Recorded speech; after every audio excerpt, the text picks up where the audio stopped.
there, Banditos. Welcome to a Wednesday episode of the Dollar Bin Bandits. I'm Mike Farah, and today we have Brian Cunningham on the program. You know Brian from his big stint at Wizard, where he rose through the ranks of eventually becoming executive editor. He was at DC for a good long while as senior story editor slash producer, so he worked on all things great comics, but also some of the animation.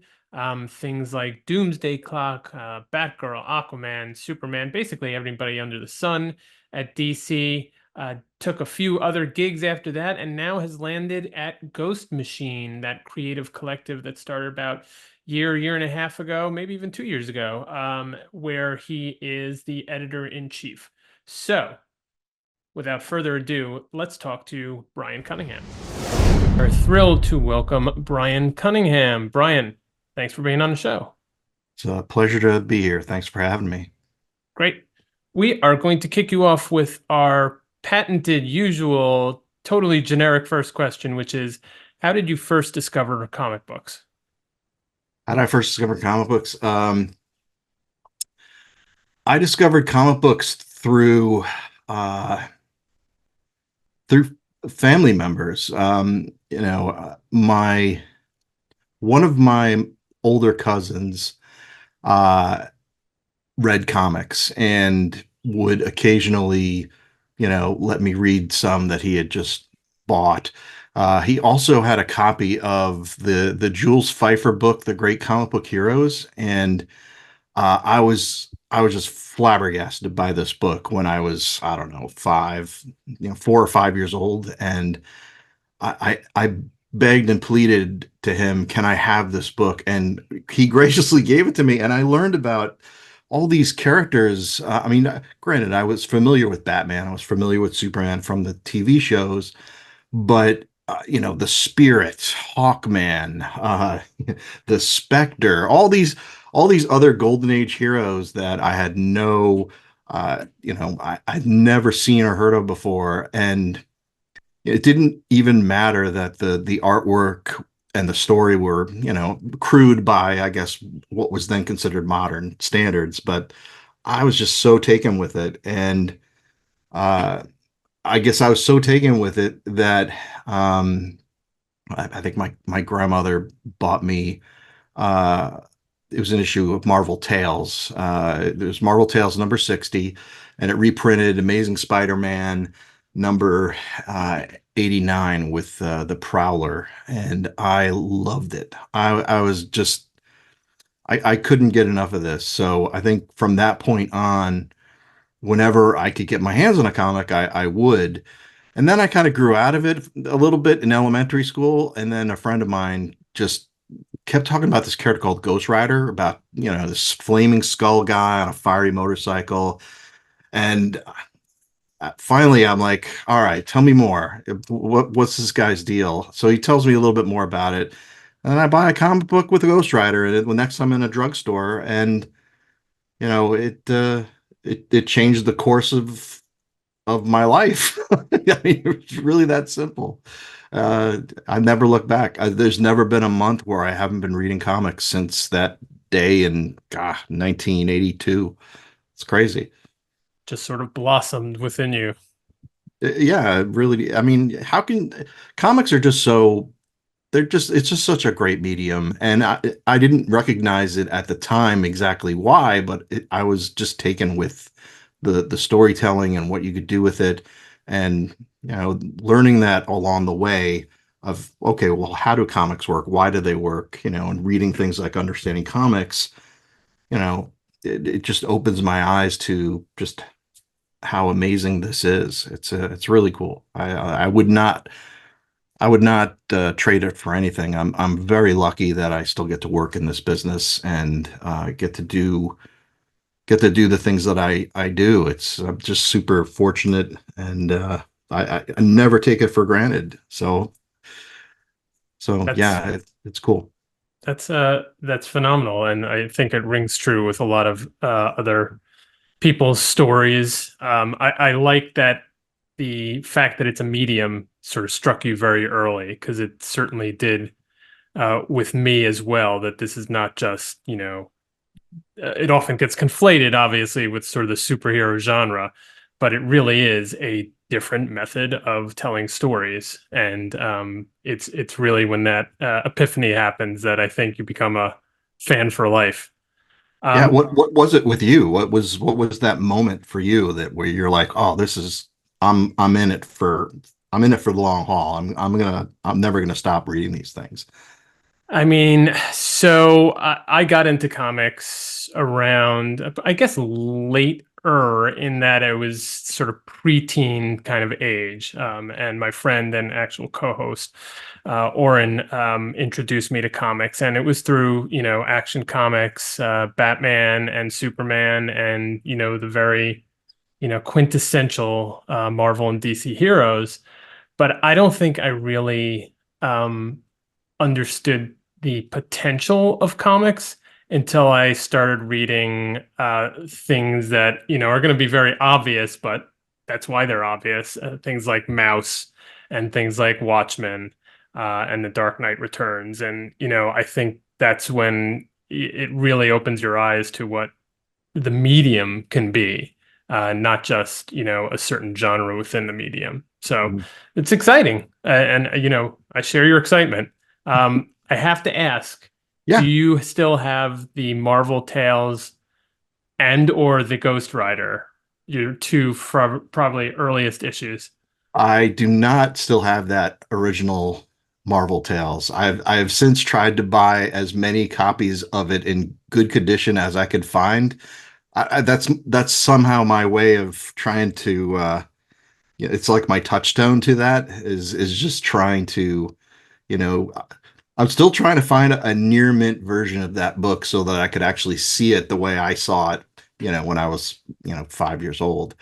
Um, but yeah, I have not seen that yet. But I do have the Ghost Rider. I do have that Ghost Rider book. Nice.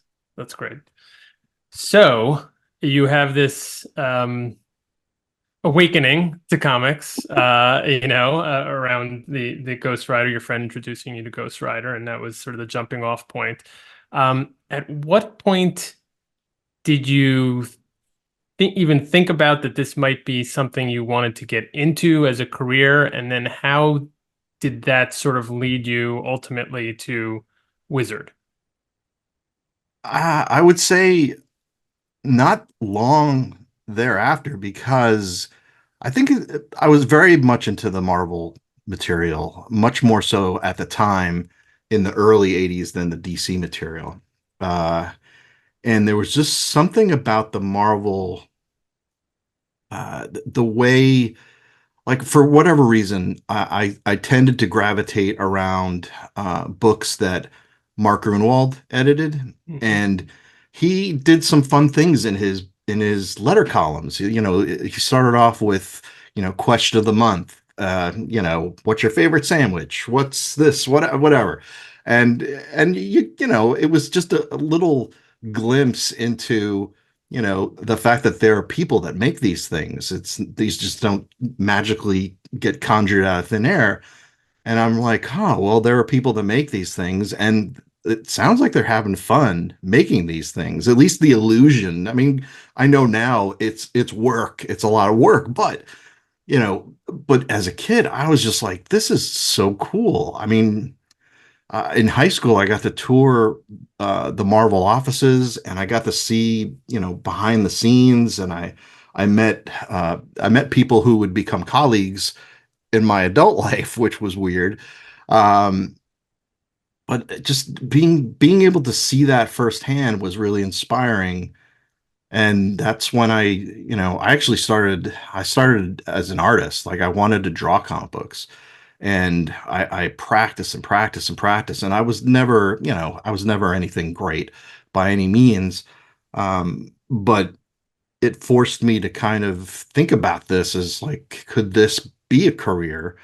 And I pretty much from that moment on, I think in high school, I made a very dedicated, like, there's really nothing else for me to do that I would enjoy doing.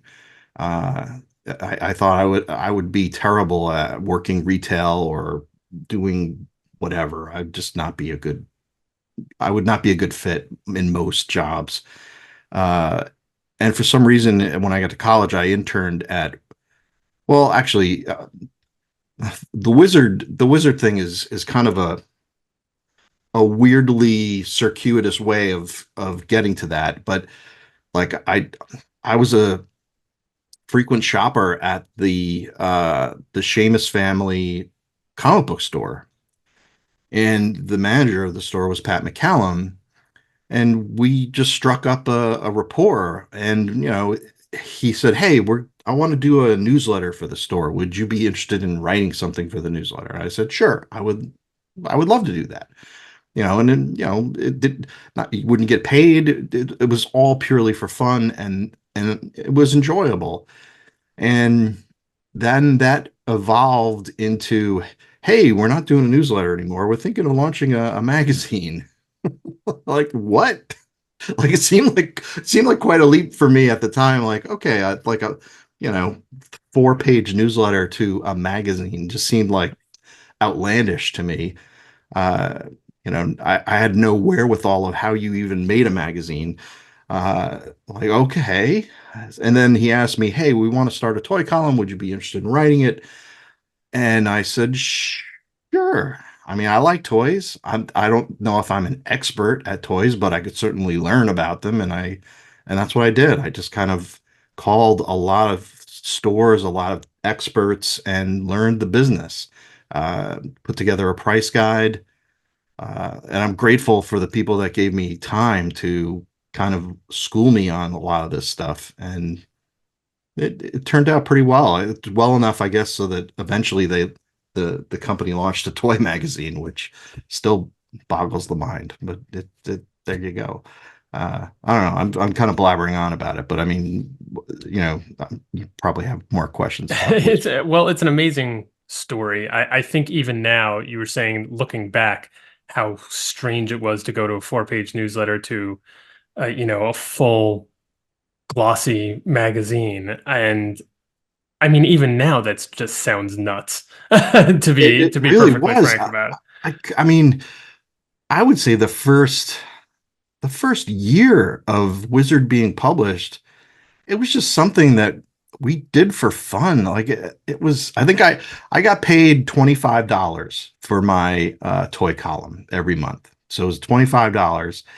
And uh we never thought it would go anywhere. Like this was like, we're just gonna ride the wave until it crashes. And it's that nobody ever expected it to, at least I certainly didn't.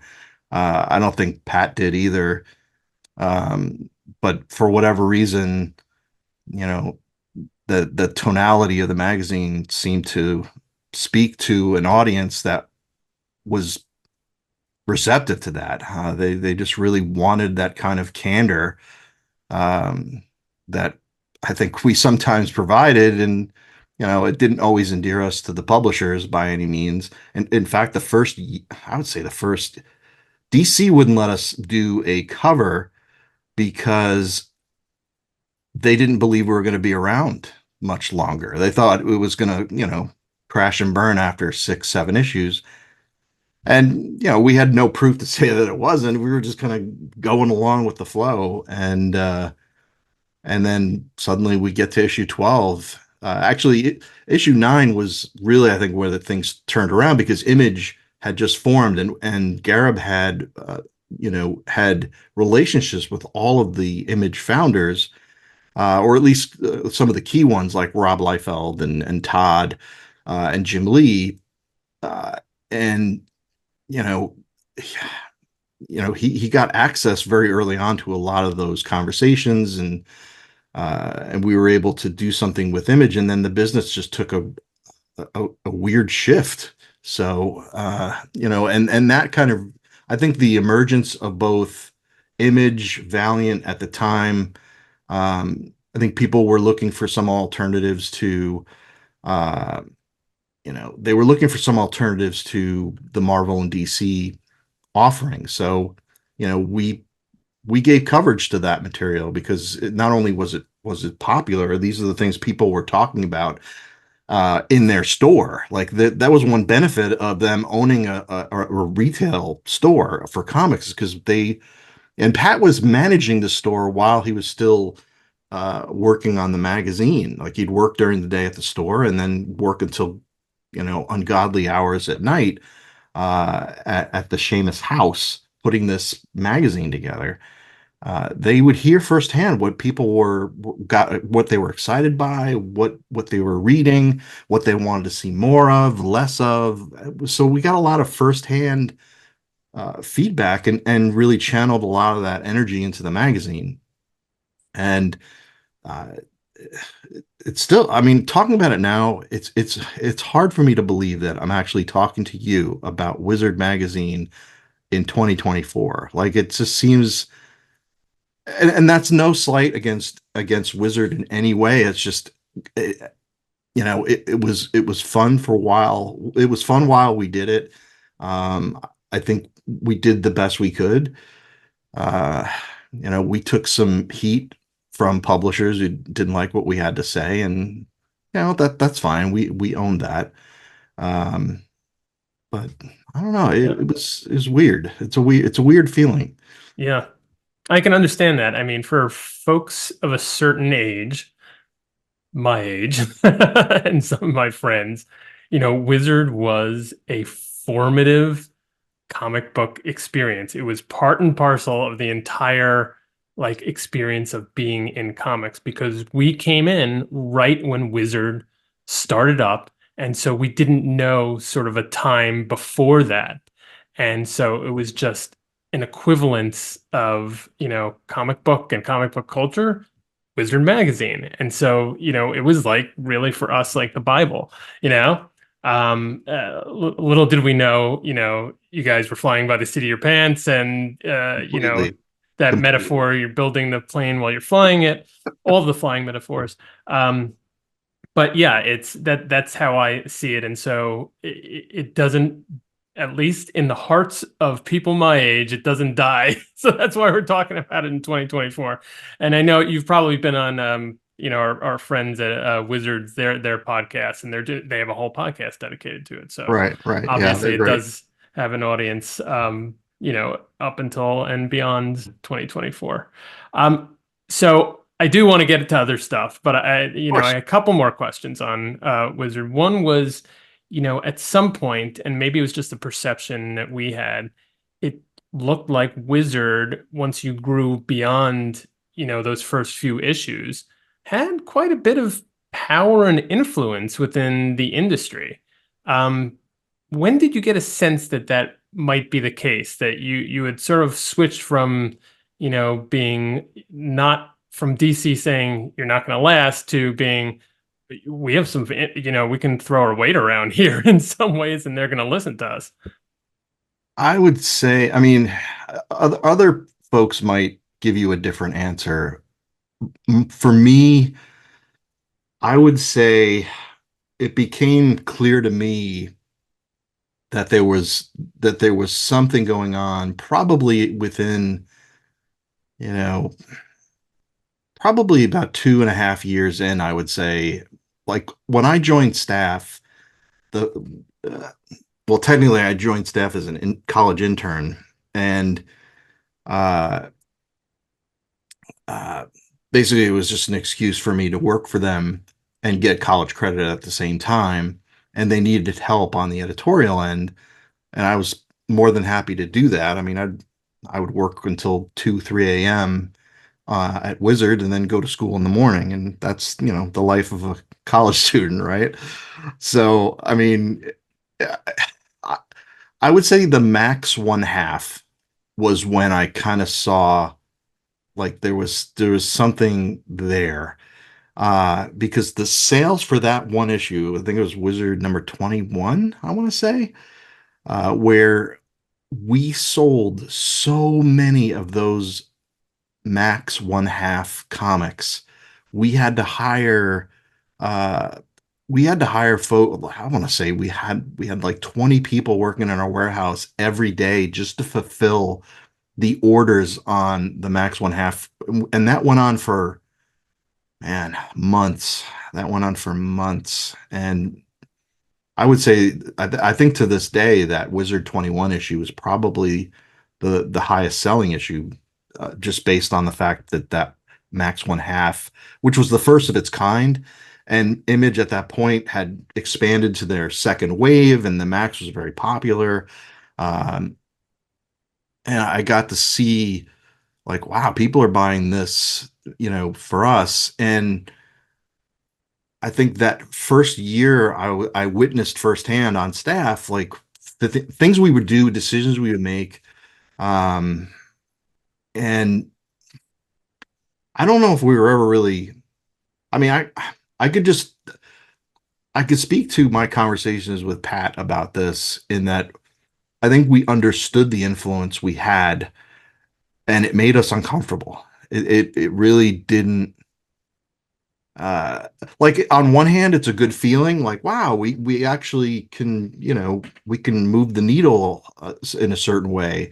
And I think we tended to flex that muscle for books that we felt were underappreciated, and point out books that we were enjoying, that maybe other people like us who haven't been exposed to the books might appreciate as well. I think that happened a little bit with Valiant. I think, Valiant, when they first launched, the books were hard to find. They were just trying to get a foothold, and the books themselves were really, really excellent. I mean, they're the storytelling, Jim Shooter, kind of leading that company on a story level, was the stories were fantastic. And I think us covering Valiant more and more as time went on was helpful for them. Uh, and I think at the end of the day, it helped validate our opinions of certain things. So it fed into each other in a way. I don't know. But in terms of influence, those were the only ways I can really remember us embracing the influence, was trying to trying to get other things that weren't X-Men, in front of people, because X-Men is an easy sell, very easy. But other things might not have been. I mean, like at the time, DC, uh, you know, they still didn't have the market share that Marvel had, and DC at the time they were making great books. They were, especially like the Superman, the Triangle, Superman stuff under Mike Carlin. I mean, that was the closest thing to a Marvel comic that DC was producing, and they just made that book must read every week. And then, I think we started covering that more, especially with the death of Superman, and then that took on a life of its own, way beyond Wizard. Uh, but we tried to point out things like that just, you know, hey, if you're not paying attention to this, check it out. Like we did, we did like a half page thing called Good But Cheap, I think it was called. And, that came from me talking to Pat, like, because we would just riff on a conversation, just not even about anything. And we would just talk about, remember that comic there where this happened, whatever. And or like, for example, I'll give you an example. Fantastic Four, 242, 243, 244, which was Galactus, coming to Earth. John Byrne was doing the story, and nobody was really talking about that stuff at this point in time, because I think it was 10 plus years old at that point.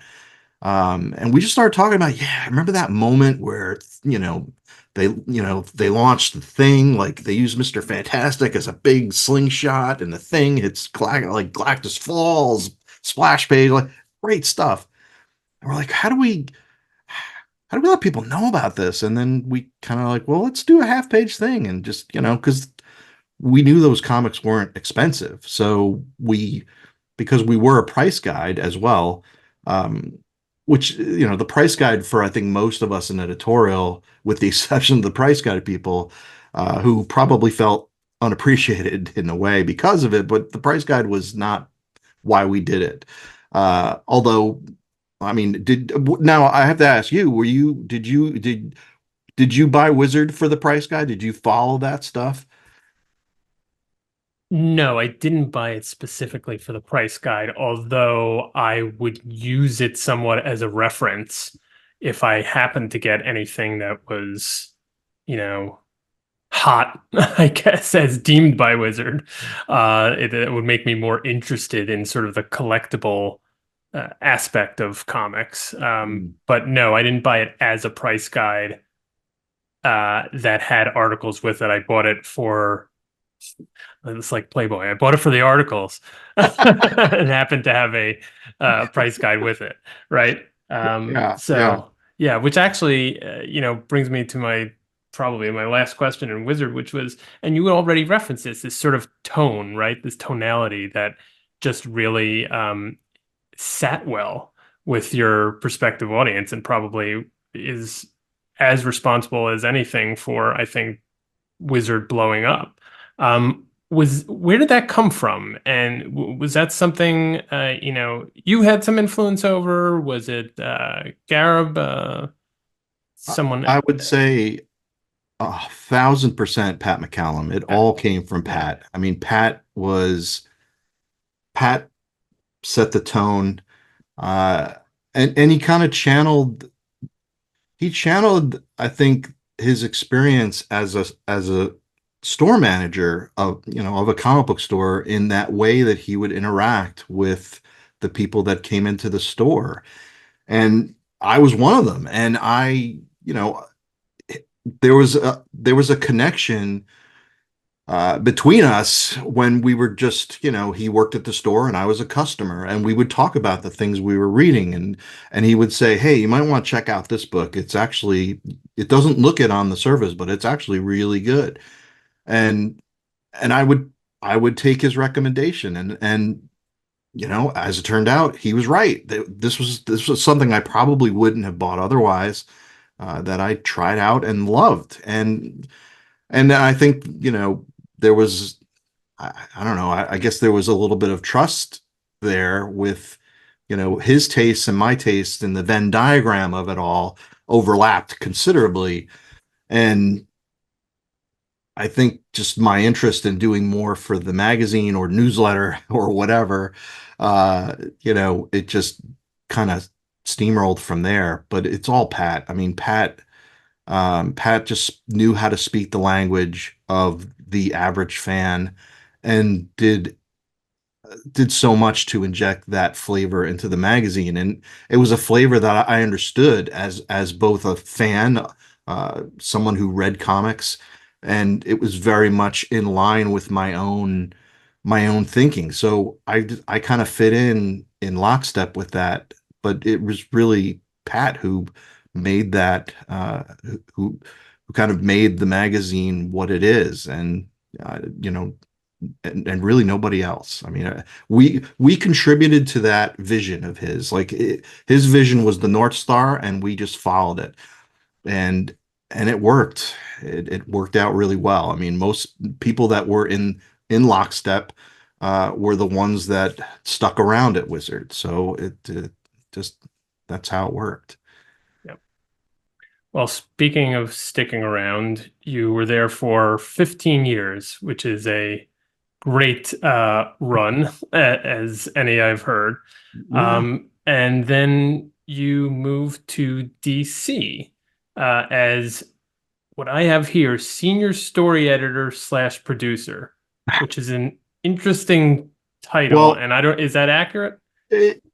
I think the producer is more in line with, it's not a formal title, but I mean, I think the editor at DC was very much, especially after the company moved to Burbank, the role of the editor became a little bit more like a producer, in that, the editor was just involved in so many different conversations with so many different other wings of the company. And not only DC, but also the wider Warner Brothers world, where just by proximity we would have interactions with a lot of different departments about whatever. And It just seemed like editor didn't quite cover it. And also, when you're working in that realm of entertainment, that's the language they speak. They understand what a producer does. But if you say, "Oh, I'm a comic book editor," they'll just look at you with a blank stare. They have no idea what you do. What is an editor? An editor in a film is somebody who locks himself in a room and cuts together a movie. That's their interpretation of an editor. But when you say producer, they kind of have an understanding of, oh, you are involved in all these different steps of the process and whatever.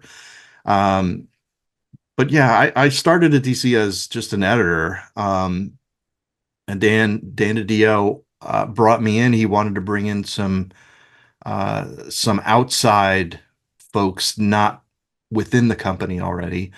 And I'm grateful that he gave me a shot to do that. And you know, it was an experience. Working at DC was it prepared me a lot for everything that kind of came next. The one thing about DC was you had to be able to pivot on a dime. Like things change so quickly all the time. And I think some of that was just Dan's own kind of whirling dervish uh, management style, in that, just charge ahead and, get a better idea. And then we go over here, and then we get a better idea than that, and we go over there. And the editorial team had to kind of be able to make those swerves, like the new 52 was just like, yeah, we're going to relaunch the whole line. And then it was, not only are we going to relaunch the whole line, we're going to reboot the universe. And like that didn't all come as one package. It evolved over the course of, oh man, I want to say that it evolved over the course of like 6 to 8 months.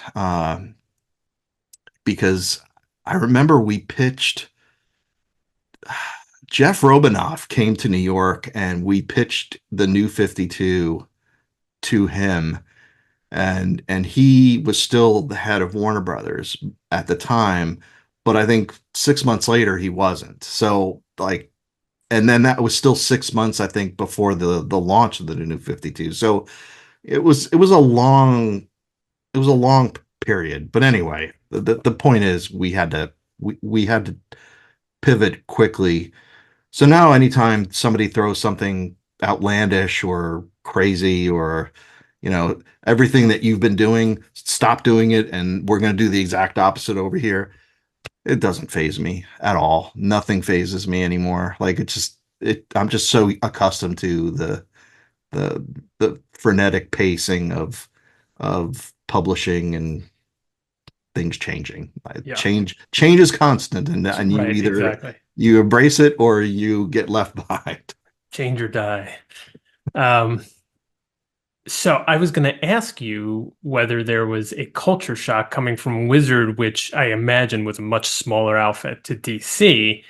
Um, but it sounds like there was not only, culture shock of going to a small organization to a large organization, but there was maybe a continuum of sort of it being dynamic, in that I'm sure when you're on a small team at Wizard, you guys are, just wearing a lot of hats and just trying to do a lot of stuff. But at DC, you would think it would be more structured, but given what you just said, maybe there was still like a, dynamic aspect to it, even though it was a larger organization. Is that a right way of thinking about it? Well, DC had a lot of layers. Wizard did not. I interacted very directly with our art director constantly, and um, I could walk down the hall and talk to, advertising, or I could marketing or promotions, whatever. It was a very kind of uh, smaller outfit. DC had a lot of layers, and I learned fast, like you know hey, there's a protocol for this. You've got to talk to this person before you talk to this person. Like, oh, okay, I get it. So I definitely I definitely made my stumbles of just learning the politics of this workplace uh and that's not to say it was a bad experience at all. I enjoyed it. I loved talking to the lettering department and just kind of getting to know the letterers because a lot of times their jobs got, you know, pushed to the brink. And you feel awful as an editor when you have to, like, you've wasted all this other time and now these folks have to get it done very fast. And, they do the best work they can with the time constraints.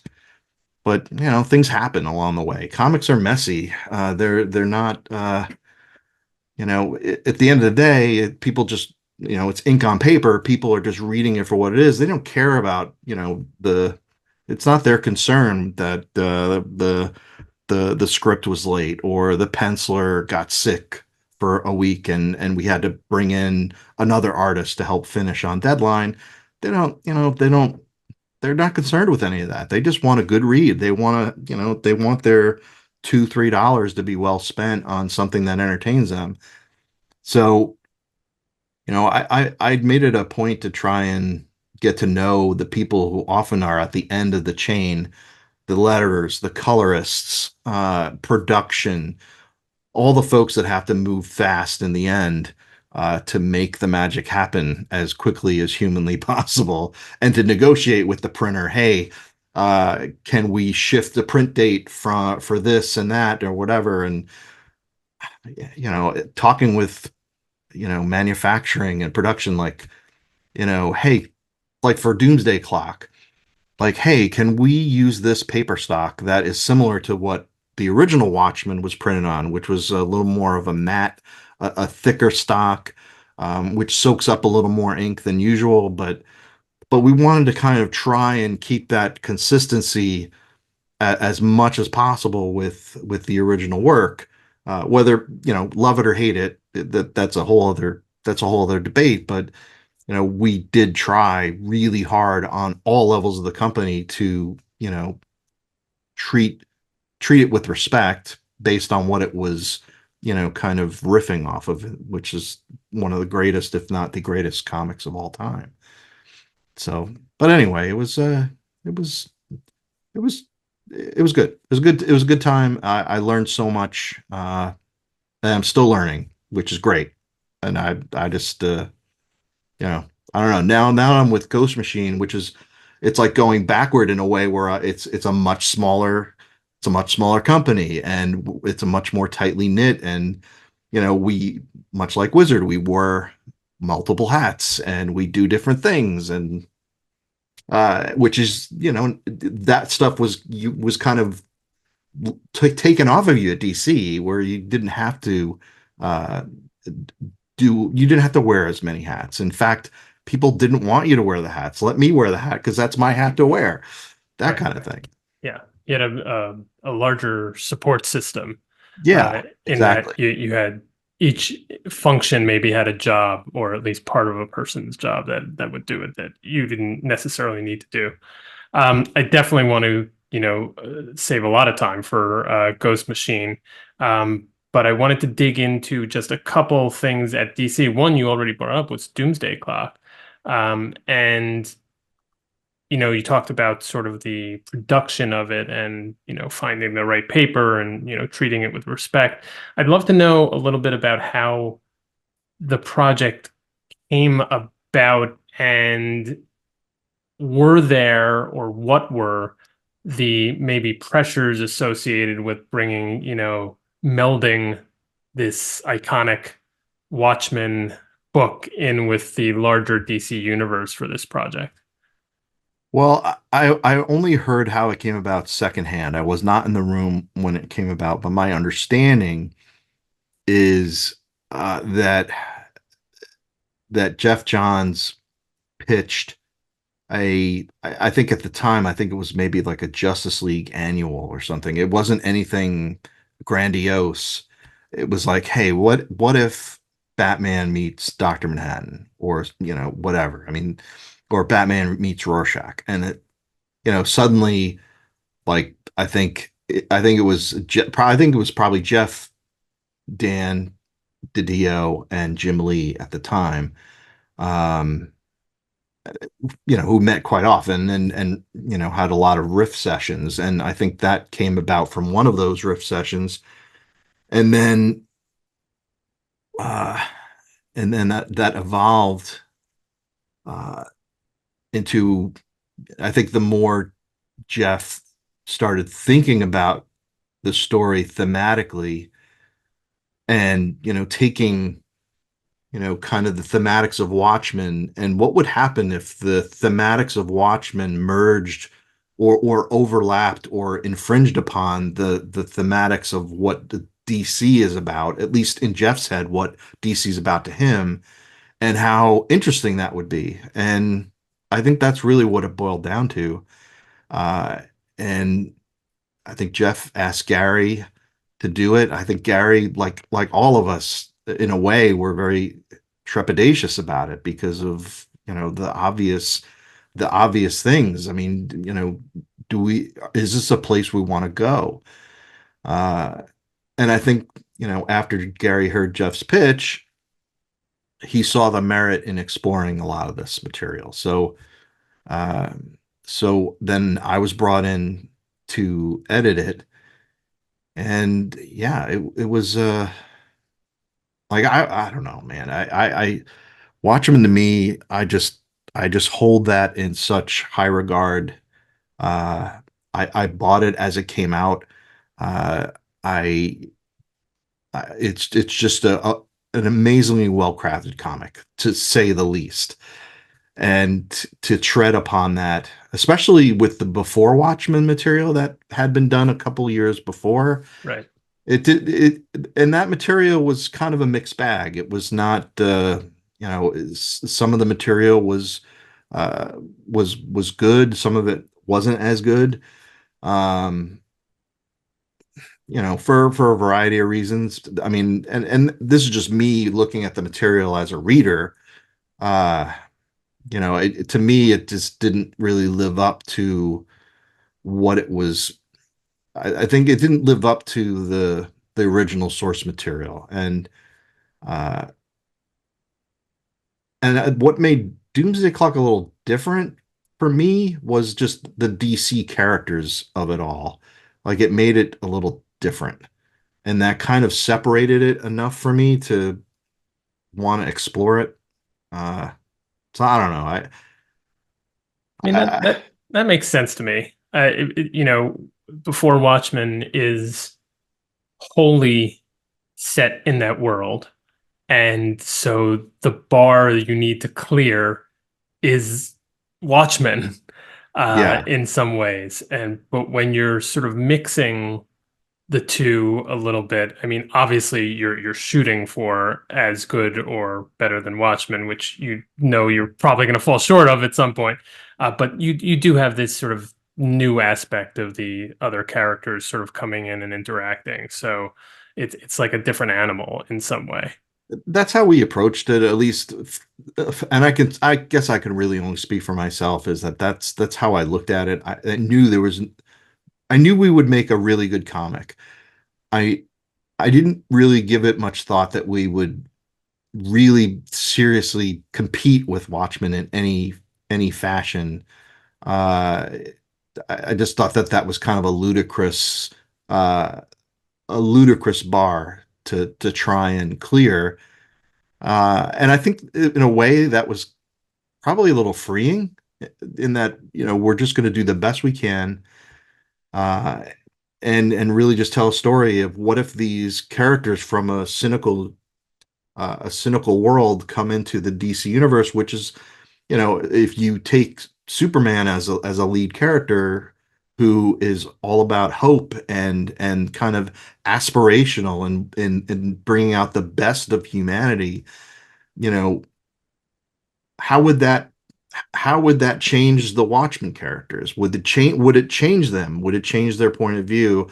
Would the Watchmen characters' point of view, uh, you know, uh, have an impact on the DC side of things? And that's really at the end what it was about. And you know, I don't think I, I think the easy marketing was, oh, it's a sequel to Watchmen, and it was never intended to be that at Right. all. Uh, eh, so I mean, for me, it was just a kind of it's just a story. It's just telling a story of two thematics, and maybe that's naive of me to look at it that way, but that was how I had to look at it to kind of justify doing it in the first Yeah. place for my for just for myself as a huge Watchmen fanatic, an admirer. So that was one of many, many projects and books you worked on while at DC. And we're not going to go, don't worry, we're not going to go one by one through all of them. But before we move on, I'd love to know among some of these projects, were there ones that stick out in your mind as being really, the quality was really good, but for some reason didn't find its audience or was a little bit underrated at the time?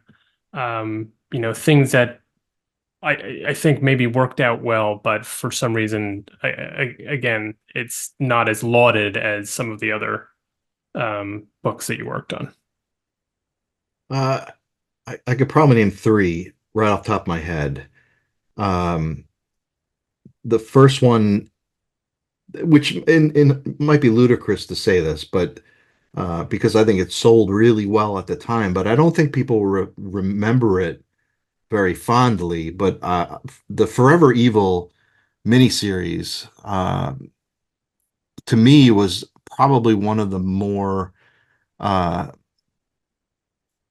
was probably the one of the stronger event books, just pure event books, because to me it stuck the landing. I felt it stuck the landing as a emotional arc with Lex Luthor taking the forefront and being the protagonist of the story. Um,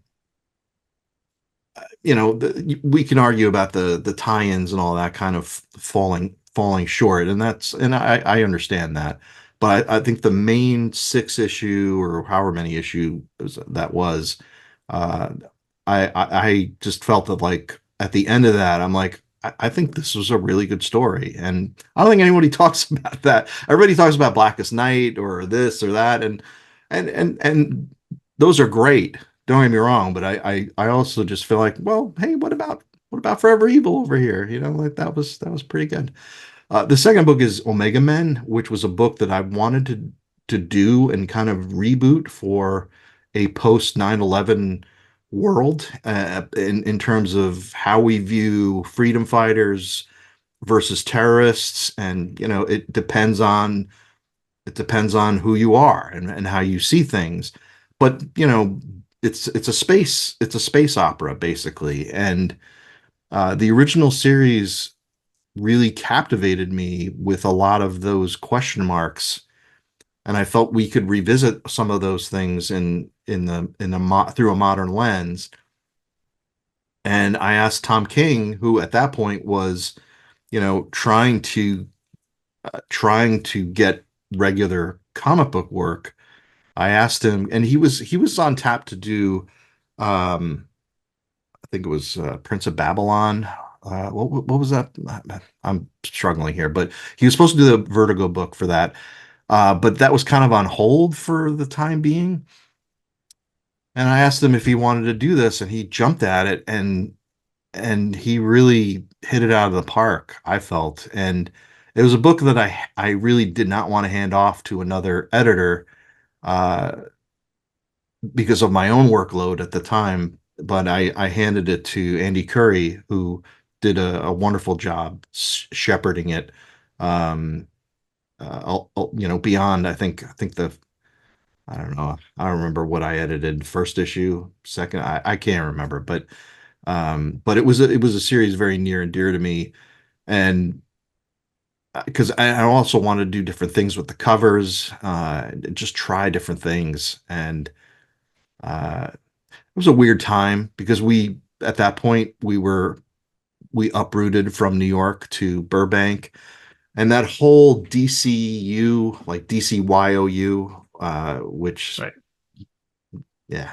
That whole marketing campaign was happening, and uh, I don't know. It Got lost in the shuffle kind a little of, bit. yeah, because it was just such a distracting time for the company, and because I think, I don't know how many. I mean, 40% of the company, uh, uh, 40 or so, I don't know if 40% of the company went to Burbank, and the other percentage did not. So we were rebuilding on the fly, and uh, it, I connect Omega Men to that time in my life for some reason, and I just I don't know.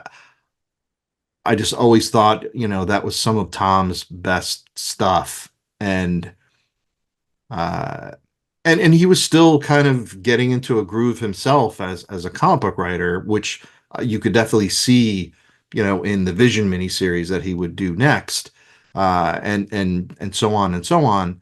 Um, and I take no credit for, oh, I hired Tom King. Aren't I a genius? No, I just thought Tom would do a good job. Tom did the rest on his own because he's that talented.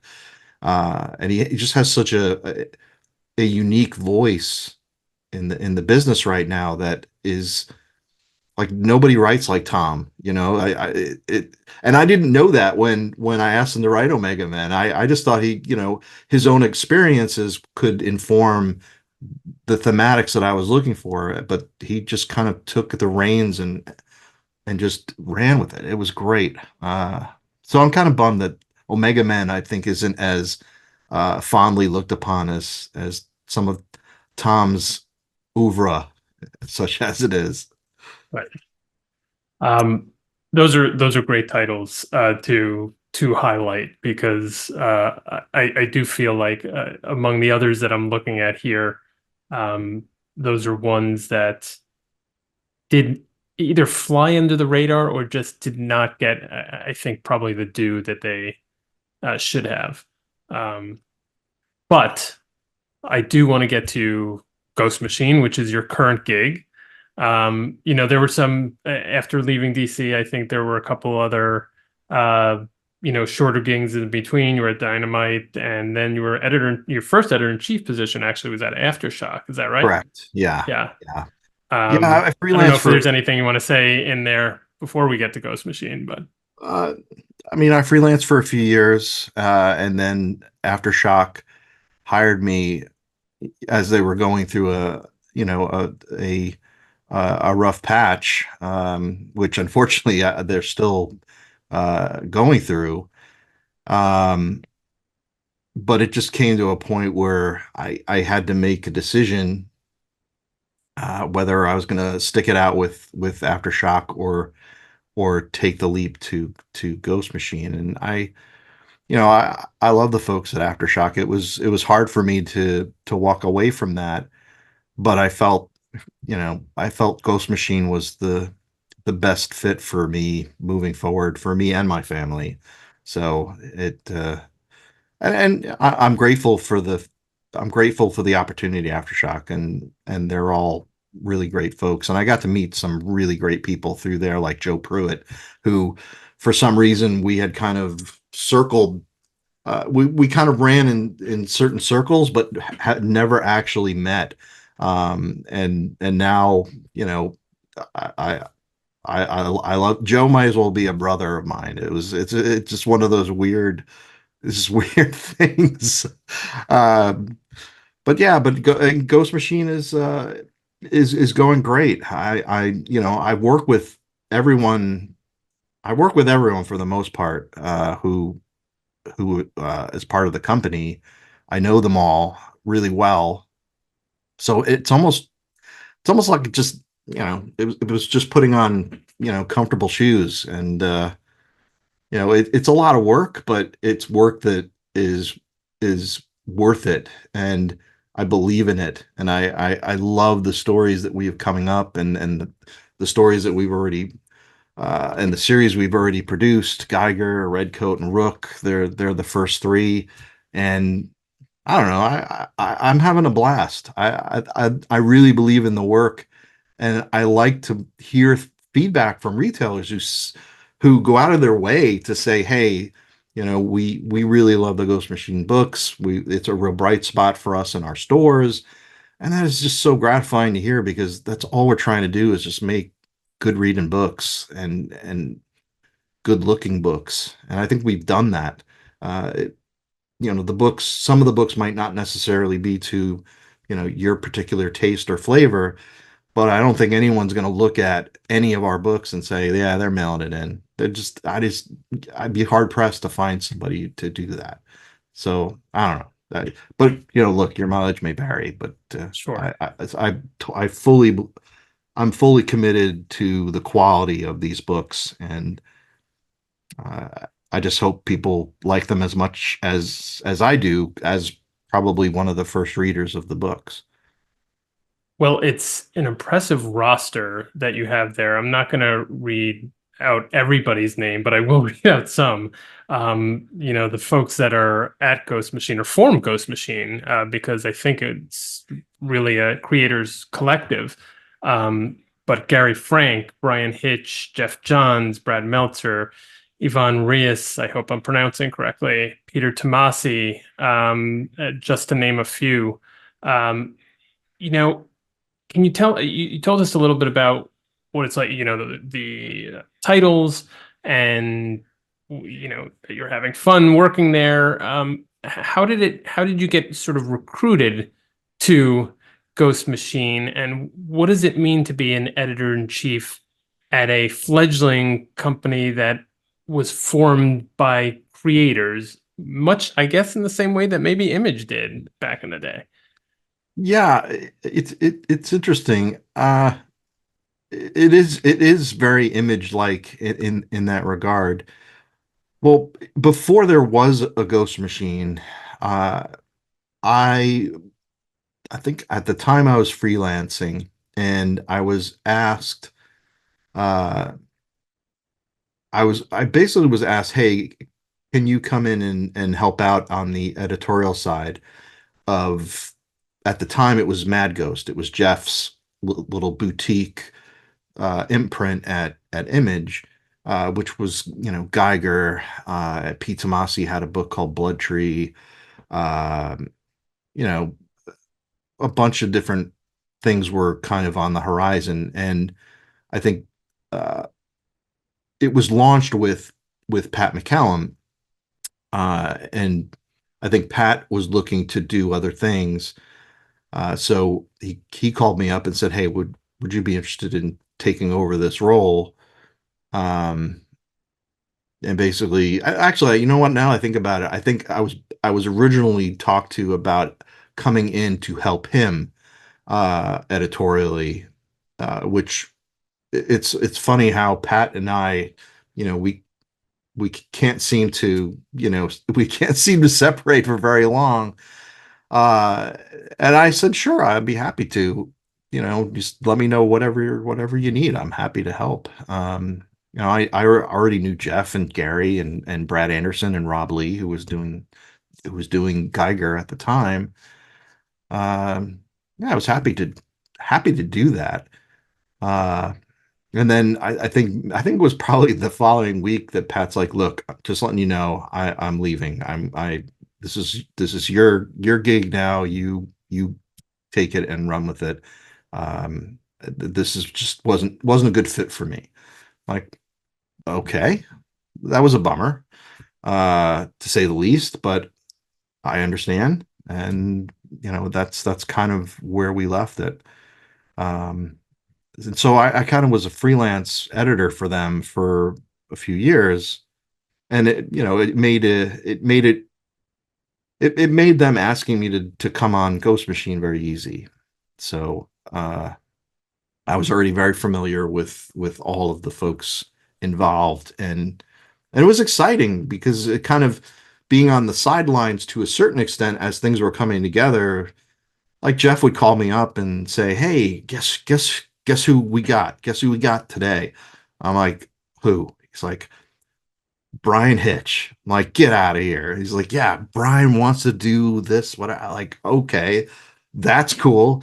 And then I think one of the last people to come on, I think was Francis, and Francis Manipul, uh, like to me, like holy, it's an embarrassment of riches. All of these people are just at the top of their game. They're all doing the best work of their careers, which is kind of staggering when you think about it, because Brian Hitch has done Ultimates, he's done The Authority, he's got all of these feathers in his hat, and yet the red coat material I'm seeing from him is just so good. And sometimes, and this is what's amazing about working with somebody like Brian Hitch, in that I think Jeff's script might call for something very simple, and or a cover idea that would be very simple, and Brian just can't help it. He'll just go in and add a billion and one details, and it's staggeringly good, and it's the best stuff I've ever seen from him. And he's certainly into it because he's fully invested in Ghost Machine, as you would understand it. And that's what I love about all these guys. They're putting their heart and soul into all this, and it shows on the page. Like I saw pages today from Francis uh, for the series Rockefellers, and it's so good. I'm just, it's like Christmas morning every day getting artwork from these guys. It's amazing. I'm just like, I'm kind of just amazed that I'm a part of this. And I don't mean to be all Pollyanna and whatever, but it's just like this is really cool. I'm just so fortunate to be in this position, and I like it. I mean, I have a lot of fun with it, and it's just inspiring. It's inspiring to see these guys really bring their A game, and raise the bar on themselves, which is impressive. It's really impressive. I've said this a number of times before, and I think it probably goes with editors as well, but you can see in the final product when folks, creators, people that are contributing to the book are having fun and they're enjoying it and they have a passion for it. And you can definitely tell on the opposite end when they're sort of phoning it in. And so, yeah, so far the output from Ghost Machine is definitely in the former category. And from, the way your face lights up when talking about it, I can tell that that's just going to continue.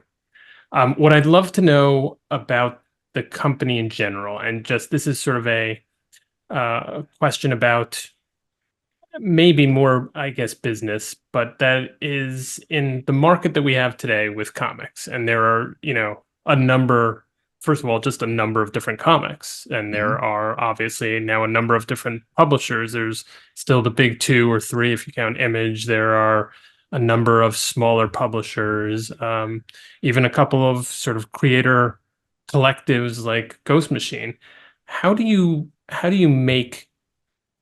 carve out space for these stories when there's, so much competition on the shelves? And what does it take to make this successful? Well, that's kind of like the $1 million question, right? I mean, if I knew the answer to that, I think, uh, I, we'd be You'd be billionaires. talking to Forbes Yeah. instead of me. But I think I think it boils down to just doing, telling the best stories we possibly can, uh, and hope that there's a readership for that, and hope that there's an audience willing to kind of go on that ride with us. And so far, it seems like people are, uh, which is which is just wonderful, and it's kind of it's validating in a way, because these are things that we're just kind of hoping, we're just throwing things on the wall to hope that they stick. Um, we're putting stuff out that we really believe in. They're comics that we like, comics that we would buy. Uh, and thankfully, so far, people seem to be receptive to that, uh, and they're liking what we're doing. And the books that we have coming out, in the fall, uh, the second wave is also going to be very impressive. Uh, I mean, Peter Tomasi is writing the best stuff of his life, and that's saying a lot given the things that he's written between Super Sons and Superman and you name it. I mean, anything Pete does has really resonated. And yet, I think Rockefellers and Hornsby and Halo are going to be books that kind of redefine him in a way, telling stories that he hasn't really had the opportunity to tell. Uh, and he's paired with artists like Francis Manapul and Peter Snaberg, who are just, also in peak performance. I'm blown away by the work that both Francis and Peter Snaberg are doing. Uh, and they feel it too. They feel it too. So anyway, how do you, I mean, I don't know. I don't know. I don't know the answer to that. We just put out the best stuff we can and hope that there's somebody out there that feels the way we do about the stories. And some things are going to stick, some things aren't, and we'll just keep trying. And we're back. Brian Cunningham, great guy. Love talking to him. He is doing spectacular work steering the ship over there at Ghost Machine. They are producing some amazing comics, so go check them out. And yeah, would love to have him back and chat some more. But that'll do it for this episode of the Dollar Bin Bandits. Before we go, I know you're sick of hearing about it, but cbcawards.org. Please go there, check it out. Please vote for Dollar Bin Bandits in the first few categories. We would really appreciate it. And as always, please remember to rate, review, and subscribe. Thank you for listening. Thank you for viewing. And we'll see you next issue.